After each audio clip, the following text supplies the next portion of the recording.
할렐루야. 오늘도 굿TV에 함께 하시는 여러분들을 주님의 이름으로 사랑하고 축복합니다. 우리는 지난 2주에 걸쳐서 성막의 영성을 통하여 구원에 이르는 여정을 살펴보면서 우리가 한번 은혜를 나누었습니다. 이에 가장 먼저는 창세기 12장 1절 말씀에 의하면 하나님께서 아브라함을 갈대아 우르인 본토 친척 아비집에서 떠나게 한 이후에 하나님이 원하시는 하나님의 땅, 젖과 꿀르는 가나안 땅으로 가라라는 명령을 통해서 하나님이 드디어 아브라함을 구원해내는 그런 은혜의 과정을 한번 살펴보았습니다. 그리고 드디어 그들이 하나님의 은혜 가운데 가나안 땅에 도착했고 그 은혜가 너무나 감사해서 하나님을 예배하며 찬양하는 놀라운 은혜까지 나눈 것을 우리가 너무나 잘 알고 있습니다. 그런데 막상 하나님이 가라고는 땅이었던 젖과 꿀르는 가나안 땅에 도착하고 보니 창세기 12장 10절의 말씀에 보면 기근이 기다렸고 그 기근을 피하려고 아브라함은 결국 애굽으로 내려갔다라고는 안타까운 상황이 벌어지고 맙니다. 그래서 결국 아브라함 한 사람의 이 잘못 때문에 창세기 15장 13절의 말씀을 통해서 보면은 너희 후손들이 400년 동안 이방인을 섬길 것이고 이방인에 의해서 네 후손들이 괴롭힘을 당할 것이다 라고는 예언의 음성이 선포되는 안타까움을 우리가 한번 보게 됩니다. 그리고 하나님의 거룩한 은혜 가운데 430년 만에 그들을 하나님께서 약속대로 애굽에서 구원해 내시고 이제 젖과 꿀르는 가나안 땅으로 가는데 창세기 12장에서는 처음부터 가나안 땅으로 인도하셨지만 이번에는 직접 가나안 땅으로 인도하지 않고 한 중간의 과정을 거치게 했으니 사도행전 7장 38절의 말씀을 보면은 광야 교회에 들어갔다라고 표현하며 가나안 땅에 들어가기 전에 광야 교회를 먼저 들어가게 하신 또 다른 은혜의 길을 살펴볼 수 있습니다. 그리고 이곳에 도착하여 다시 한번 사도행전 7장 38절을 보면 하나님의 살아있는 생명의 도 말씀이라는 선물을 이 광야 교회에 도착했을 때 처음으로 주신 것을 우리가 말씀을 통해서 살펴볼 수 있습니다. 그러기에 스데반 집사님은 이 광야를 뭐라고 표현한가? 광야 교회라고 표현을 했습니다.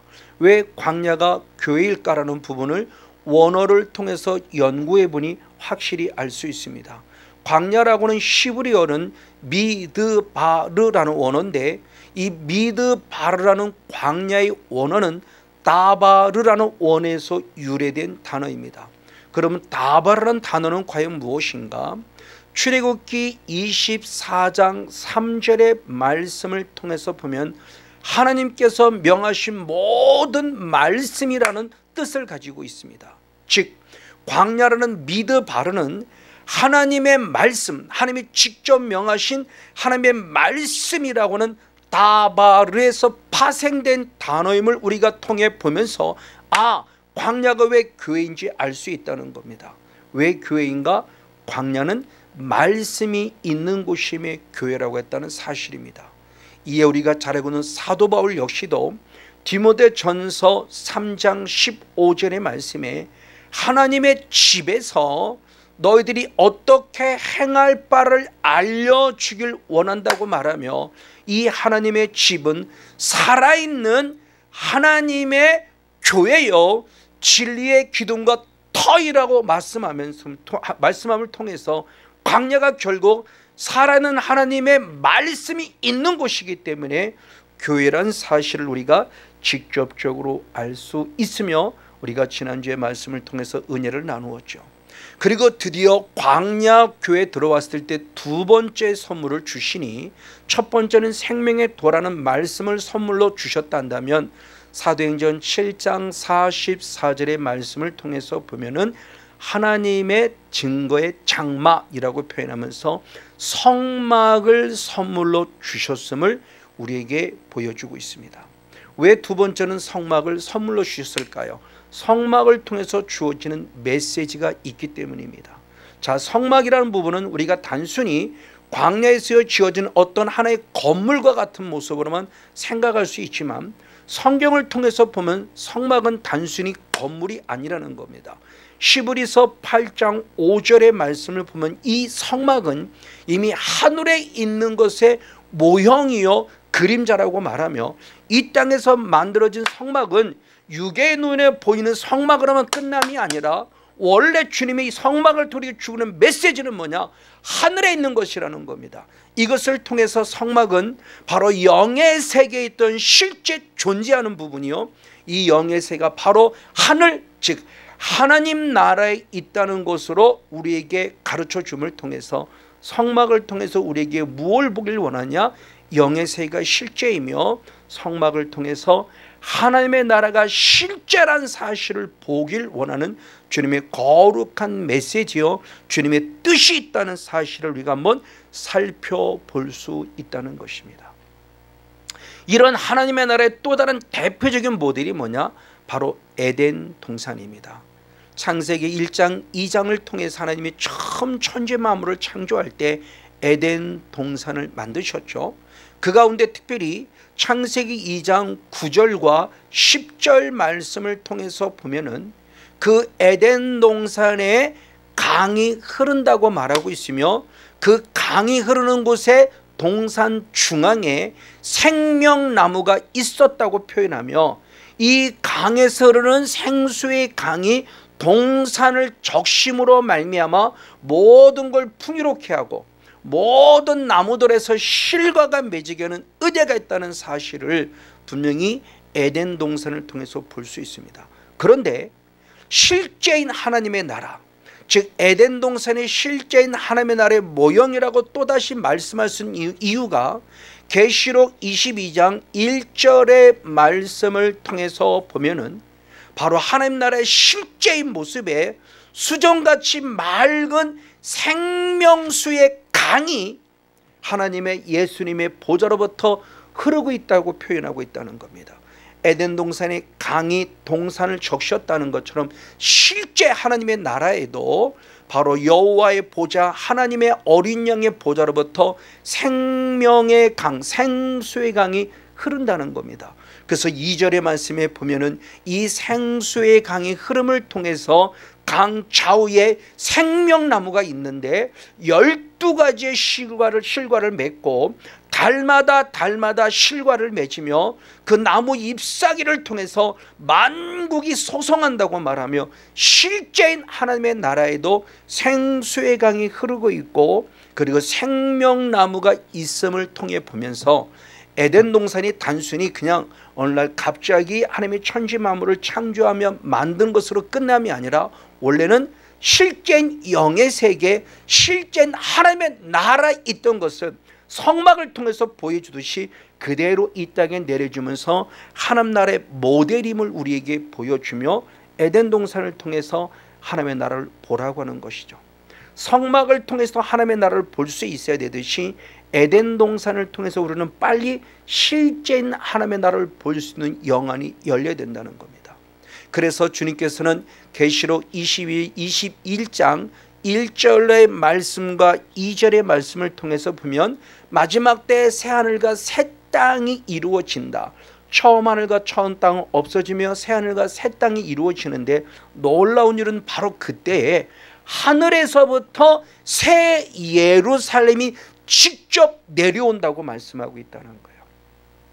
즉 하늘나라에 있던 영의 세계에 있던 하나님의 나라가 새 예루살렘이 실제로 하늘에서부터 새하늘과 새 땅의 임함을 통해서 하나님의 나라가 실제라는 것으로 이게 가르쳐 주고 있는데 그 하나님의 나라 새 예루살렘이 무엇으로 이게 다가오느냐? 역시 계시록 21장 3절의 말씀을 통해서 보면 주님이 직접 설명하셨으니 하나님의 장막이 사람들과 함께 있음에 하나님이 저희와 함께 거하실 것이니 저희는 하나님의 백성이 되고 아멘, 하나님은 친히 저희와 함께 계신다라고는 표현을 통해서 그 새 예루살렘이 결국 뭐냐? 하나님의 장막이라고 표현하고 있습니다. 그래서 킹 제임스 흠정역 번역본에서는 저 하나님의 장막을 하나님의 성막이라고 실제로 해석하고 있죠.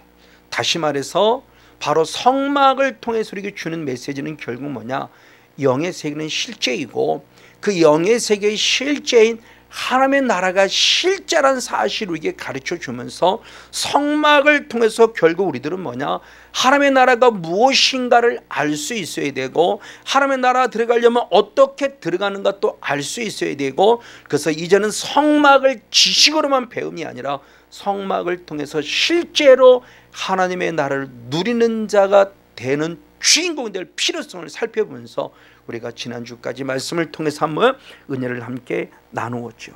이제 그러면서 오늘은 다시 그 성막을 통해서 두 번째 주는 메시지를 보기를 원하는데, 이 하나님의 이 성막은 하나님의 나라를 말할 뿐만 아니라 오직 예수님만을 말한다는 사실을 또한 성경에서 살펴볼 수 있습니다.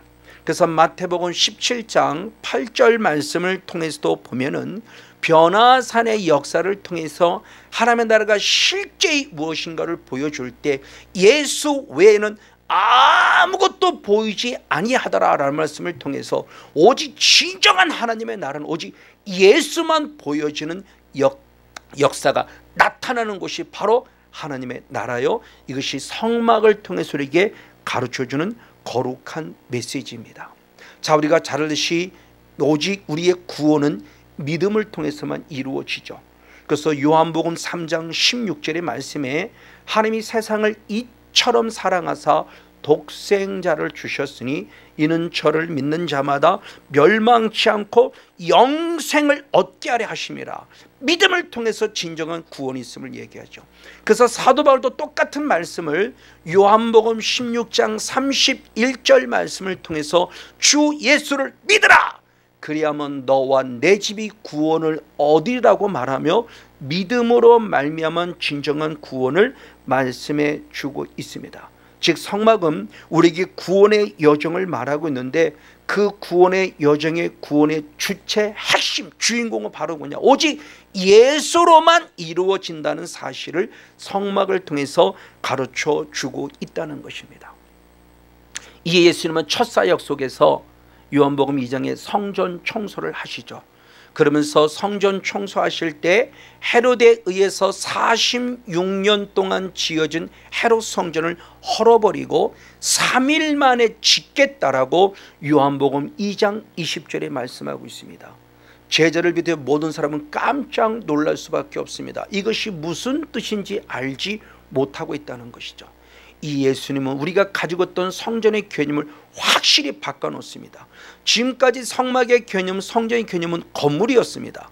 그러나 예수는 이제는 건물의 개념이 아니라 이제 실제적인 하나님의 나라는 예수님이 실제 하나님의 나라의 모델인 성전으로 오셨다고 말씀하며 요한복음 2장 21절 22절의 말씀에 당신의 몸이 직접 당신의 육체가 바로 성전임을 가리킬 때 제자는 그 일을 언제 깨닫느냐, 예수님이 죽으신 이후 3일 만에 부활하신 이후에야 예수님이 바로 성전을 3일 만에 짓겠다는 것이 무엇인지 알았다고 표현하며 예수의 하신 말씀을 기억하고 예수의 하신 말씀을 믿었다라고 표현합니다.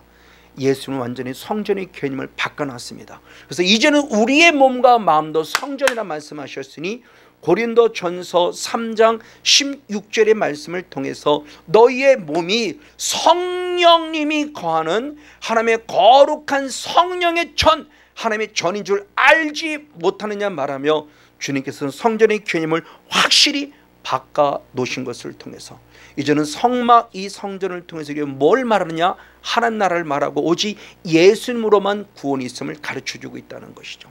그래서 계시록 21장 22절의 말씀에도 사도 요한이 하나님 나라 안에, 즉 예루살렘 성에 들어갔을 때 성전이 보이지 않더라는 겁니다.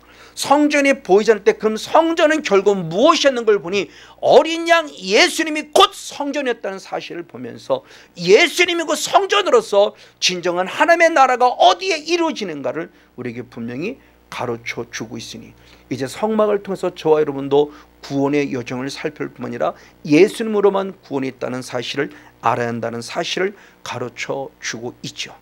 결국 성막의 모형은 구원의 근원이신 예수를 말한다는 겁니다. 그리고 성막에는 많은 성물들이 있습니다. 이 성물은 물론 예수를 나타냅니다. 마당들에 들어가니 구원의 문이 있고요, 번제단이 있고요, 그리고 물두멍이 있고요. 성소에 들어가니 등대가 있고요, 분향단이 있고요, 떡상이 있고요.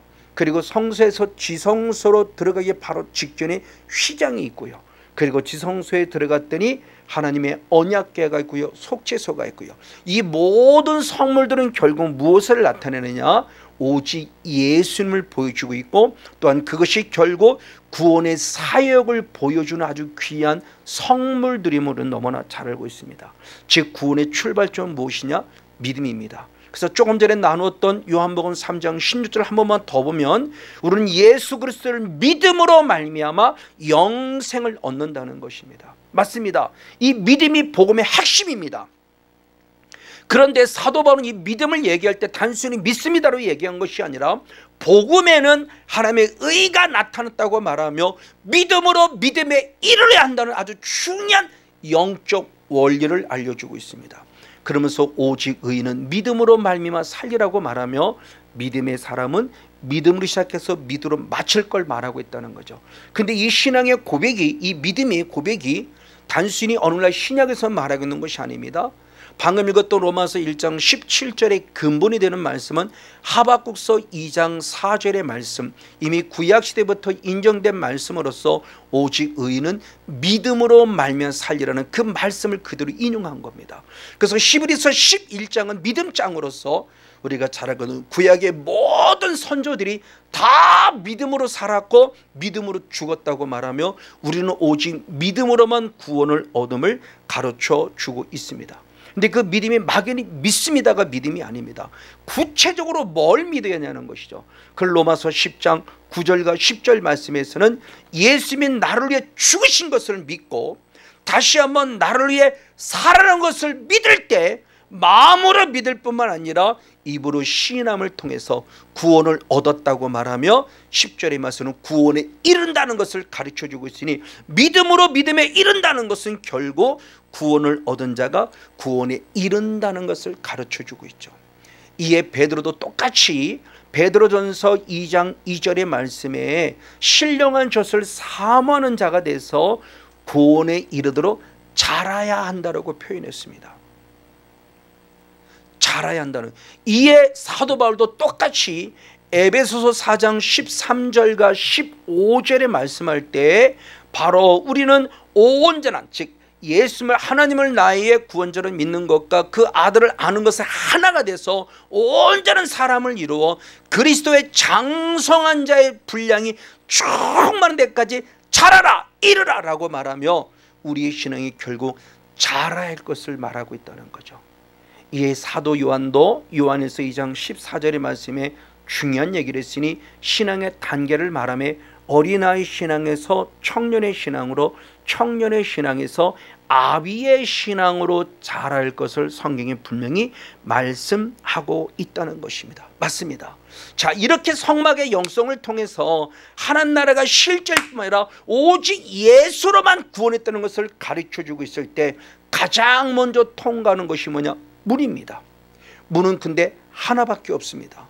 문이 하나밖에 없다는 것은 우리에게 무엇을 말씀해 주는 걸까요? 가장 먼저는 예수님이 요한복음 10장 9절에 말씀할 때 나는 문이니 나로 말미암아 들어가면 구원을 얻으리라고 말하며 예수님 스스로가 구원의 문임을 가르쳐주고 있고 그것이 하나밖에 없다는 것을 우리에게 어떤 영적인 메시지를 주느냐? 사도행전 4장 12절의 말씀을 보면 베드로의 설교 가운데 중요한 설교를 예수했으니 다른 이로서는 구원을 얻을 수 없느니라. 아멘. 하나님께서 이 땅에 바로 구원을 얻을 만한 다른 힘을 우리에게 주신 일이 없습니다 라고 말하면 오직 예수로만 구원이 있음을 얘기하고 있으니 문이 하나밖에 없다는 것을 오직 예수밖에 없다는 것을 가르쳐주는 중요한 메시지입니다. 그래서 로마서 10장 13절의 말씀에도 주의 이름을 부르는 자가 구원을 얻으리라고 표현하고 있다고 하는 것입니다. 그럼 주의 이름, 예수의 이름을 부르는 것이 왜 우리에게 구원일까요? 예수라는 것은 이미 귀한 이름값을 가지고 있기 때문입니다. 그래서 마태복음 1장 21절 말씀에 하나님께서 그 아들을 낳을 것이니 그 아들 이름을 예수라 하라 그랬어요. 그러면서 그 예수의 이름값을 분명히 가르쳐 줬으니 그 이름값은 무엇이냐? 모든 자기 백성을 저희 죄에서 구원할 자이심이라. 할렐루야. 너무너무 중요한 말씀입니다. 요한복음 3장 16절 그 말씀 못지않게 가장 중요한 또 하나의 말씀이 마태복음 1장 21절입니다. 우리가 이 말씀을 한 목소리로 한번 같이 한번 읽어보길 원합니다. 같이 읽겠습니다. 시작. 아들을 낳으리니 아멘. 그 이름을 예수라 하라. 아멘. 이는 그가 자기 백성을 저희 죄에서 구원할 자이심이라. 할렐루야. 아멘. 바로 예수라는 이름을 부른다고 하는 것은 주문의 없이 외우는 것이 아니라 주의 이름을 부를 때 그 예수의 이름과 나를 죄로부터 구원할 자, 이것이 늘 우리의 기억 속에 상기되어야 돼요. 예수, 나를 죄에서 구원할 자. 예수, 나를 죄에서 구원할 자. 이 믿음을 갖고 선포할 때 그것이 구원의 반열에 선다고 하는 겁니다. 그런데 이 주의 이름을 부르는 이것이 어느 날 갑자기 생겨진 것이 아닙니다. 이미 구약시대에도 만연했던 신앙의 선포입니다. 그래서 요엘서 2장 32절 말씀에 상반절의 말씀을 통해서 보면 여호와 이름을 부르는 자가 구원을 얻으리니. 할렐루야. 구약에서는 여호와 이름을 부를 때 구원을 얻었다는 것입니다. 근데 똑같은 말씀이 요엘 선지자의 사건이 이루어진 이 사건, 요엘서 2장 28절부터 32절에 이루어진 이 사건이 초대교회에 벌어졌으니 바로 사도행전 2장 17절로부터 21절까지 말씀 가운데 요엘 선지자의 말이 이루어졌다고 말하며 마지막 21절의 말씀에 누구든지 주의 이름을 부르는 자가 구원을 얻으리라. 할렐루야. 맞습니다. 여호와 이름이 주의 이름으로 바뀌며 예수의 이름, 주의 이름을 부른 자가 구원을 얻는다고 하는 이 약속의 말씀. 왜? 그분이 나를 죄로부터 구원하신 유일한 자이기 때문에.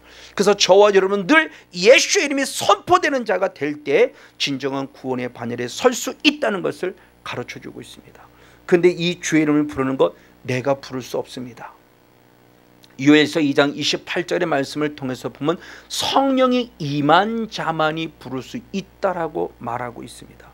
그와 같이 바로 사도 바울도 고린도전서 12장 3절의 말씀에 하나님의 영으로 말하는 자, 즉 성령으로 말하는 자만이 예수를 주실할 수 있다라고 말하며 성령 안에 거한 자만이 여호와 이름, 즉 예수의 이름, 주의 이름을 부름으로 말미암아 구원을 얻는다는 사실을 가르쳐주고 있죠.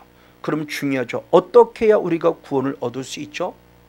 자, 어떻게 우리가 성령을 받을 수 있죠? 사도행전 2장 바로 38절의 말씀에 회개할 때 죄사함 받고 성령을 선물로 받는다고 표현하고 있습니다. 회개할 때 성령을 받아 성령을 통해서 주의 이름을 부름으로 말미암아 구원 얻는다고 말하고 있다는 것이죠. 또한 더 나아가 에스겔서 47장 1절로부터 말씀을 통해서 보면 성전으로부터 하나님의 생수의 강이 흘러 넘침에 대한 부분을 분명히 말합니다. 그러면 에스겔서 47장 1절 이 말씀은 주님이 친히 말씀하셨으니 요한복음 바로 7장 38절 말씀에 예수를 나의 구원자로 믿을 때 우리의 배에서 생수의 강이 흘러난다는 말씀하시니 우리의 배에서 생수의 강이 흐르는 것이 결국 뭐냐? 요한복음 7장 39절의 말씀에 예수를 나의 구원자로 믿을 때 받을 성령임을 우리에게 가르쳐 주고 있다고 하는 사실입니다. 맞습니다. 저와 여러분은 회개할 때 성령을 받을 수 있고요, 바로 믿을 때 성령을 받을 수 있습니다. 그 성령을 받음으로 말미암아 여러 가지 말을 하는 것도 중요하지만 가장 중요한 구원의 출발점이 예수 이름을 나의 구원자로 부르는 것입니다.